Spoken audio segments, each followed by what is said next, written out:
ان سات کا مکمل زمین پہ لگنا ضروری ہے. لیکن جب آپ رکوع میں جا رہے ہیں سب سے پہلے ہتھیلیوں کو ٹیکیں, زمین پر رکھیں, اس کے بعد گھٹنوں کو, اس کے بعد پاؤں کے دونوں انگلیوں کو, پاؤں کی انگلیوں کو زمین پر رکھیں, اور اس کے بعد پیشانی کو آخر میں رکھیں. جب تک سجدے میں آپ پیشانی نہیں رکھتے آپ ہاتھ کو بھی اٹھا سکتے ہیں, پاؤں کو بھی اٹھا سکتے ہیں, گھٹنوں کو بھی اٹھا سکتے ہیں, لیکن جو ہی آپ نے پیشانی رکھی جب تک پیشانی نہیں اٹھائیں گے نہ ہاتھ اٹھا سکتے ہیں, نہ پاؤں اٹھا سکتے ہیں, اور نہ پاؤں کی انگلی کو اٹھا سکتے ہیں. اگر کسی نے اندر ایسا کیا, ہاتھ کو اٹھایا, کہیں کوئی خارج آ جاتی ہے وہاں پہ ہاتھ لگانے کے لیے یا کسی چیز کو پکڑنے کے لیے, کسی چیز کو پھینکنے کے لیے پیشانی اس جگہ پر رکھ کے ہاتھ کو اٹھائیں گے یا پاؤں کو اٹھائیں گے تو اس کا سجدہ کیا ہوگا؟ باطل ہوگا. یہ اس وقت تک آپ کر سکتے ہیں جب تک پیشانی نہ رکھیں. پیشانی رکھیں تو جب تک پیشانی اس جگہ پر ہے کسی آزاد کو اٹھا نہیں سکتے. ایک بار ٹھیک ہے. تو جاتے ہوئے سب سے ہتھیلیوں کو پہلے رکھیں, اس کے بعد گھٹنوں کو, اس کے بعد پاؤں کے انگوٹھوں کو, اس کے بعد آخر پیشانی کو. اب جب آپ مکمل سجدے میں پہنچ گئے ایک لمحہ رکیں تاکہ اطمینان ہو جائے. رکنے کے بعد ذکر آپ پڑھیں, سبحان ربی الاعلیٰ و بحمدہ پڑھیں ایک دفعہ, یا سبحان اللہ سبحان اللہ سبحان اللہ 3 دفعہ پڑھیں. یہ کم سے کم ہے. زیادہ آپ جتنا مرضی پڑھیں, درود پڑھیں, اور اسی کو آپ 10 دفعہ پڑھ لیں, 5 دفعہ پڑھ لیں, آپ کی مرضی. یہ 3 دفعہ پڑھ لیں تو آپ جتنا زیادہ انسان پڑھے گا اتنا ثواب زیادہ ملے گا. اب جب اس نے ذکر کو مکمل کیا, بالکل مکمل کرنے کے بعد سب سے پہلے پیشانی کو اٹھائیں, اس کے بعد گھٹنوں کو اٹھائیں, اس کے بعد پاؤں کو اٹھائیں, اس کے بعد ہاتھوں کو آخر میں اٹھائیں. ٹھیک ہے. پہلے ہاتھوں کو پیشانی کو اٹھائیں, اس کے بعد گھٹنوں کو اٹھائیں, اس کے بعد جو ہے پاؤں کو ہے, اس کے بعد آخر میں ہاتھوں کو اٹھائیں, پھر وہ 2 دانوں بیٹھتے ہیں. اب جب 2 دانوں بیٹھتے ہیں مکمل بیٹھنے کے بعد اللہ اکبر بیٹھتے ہوئے کہیں گے نماز باندھتے اللہ اکبر کہیں, اس کے بعد استغفر اللہ ربی و اتوب الیہ مکمل کرنے کے بعد اللہ اکبر مکمل کرنے کے بعد جانا ہے رکوع میں دوسرے سجدے میں. یہ ایسا نہیں ہے کہ استغفر اللہ اکبر اس طرح جاتے ہیں لوگ, یہ نماز ان کی صحیح نہیں ہے. استغفر اللہ ربی و اتوب الیہ اللہ اکبر پھر جائے رکوع سجدے میں. سجدے میں جا کے جیسے پہلا سجدہ کیا ہے اسی طرح دوسرا سجدہ ہم نے کرنا ہے. اس کے بعد اٹھ کے اللہ اکبر پھر جو ہے دوسرے رکعت کے لیے کھڑے ہو جانا ہے. تو یہ 5 ارکان نماز ہے. واجبات میں سے 5 ہو گئے اور ارکان میں سے بھی کتنے ہو گئے جی؟ 5. اچھا جی. اب آئے قرات, 5 ہو گئے نا. اب 5 میں سے آگے ہے, اس کے بعد ہے 6واں قرات ہے اور 7واں ذکر ہے. 6واں قرات. قرات کیا ہے؟ قرات کہتے ہیں ہر لفظ کا تلفظ صحیح ہو. قرات جو ہے عموماً قرآن کے لیے یہ لفظ استعمال ہوتا ہے, یہ قرآن قرات سے پڑھتا ہے, یعنی وہ بہترین انداز سے جب قرآن پڑھے اس کو قرات کہتے ہیں. قرآن کے کہاں پڑھتے ہیں ہم؟ پہلی اور دوسرے کان میں ہم پڑھتے ہیں قرآن.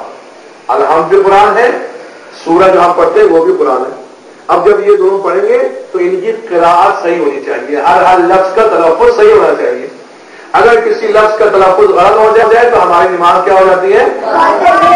اور یہ ایک بات ذہن میں رکھیے کہ قراءت اگر ہمیں پتہ نہیں ہے, کوئی لفظ ہم غلط پڑھتے ہیں تو ہم پر واجب ہے کہ ہم قراءت سیکھیں, ہر لفظ کا تلفظ سیکھیں تاکہ ہم قرآن اور نماز کم از کم ہماری نماز صحیح ہو جائے. اگر ہم الحمد کے بجائے الحمد پڑھ لیں, ٹھیک ہے. دیکھیں 2 ہے آپ کہتے ہیں, ایک کو ہے لاہوری کہتے ہیں دو چشمے والی, اور ایک ہے حلوائی ہے, ٹھیک ہے. تو حلوائی جو ہے نا وہ حلق سے یہاں سے نکلتا ہے, اور جو ہے اس سے نیچے سے نکلتی ہے, یہاں سے ادھر سے انتہائی حلق جو کہتے ہیں وہاں سے ہے نکلتی ہے اوپر سے نکلتا ہے. تو اب ہے موٹی آواز میں نکلے گی اور ہے ہلکی آواز میں نکلے گی, ٹھیک ہے. اسی طرح ایک سین ہے ایک تے ہے, 3 نقطے والے جو ہے نا وہ بے تے کے بعد اس کو تے کہتے ہیں.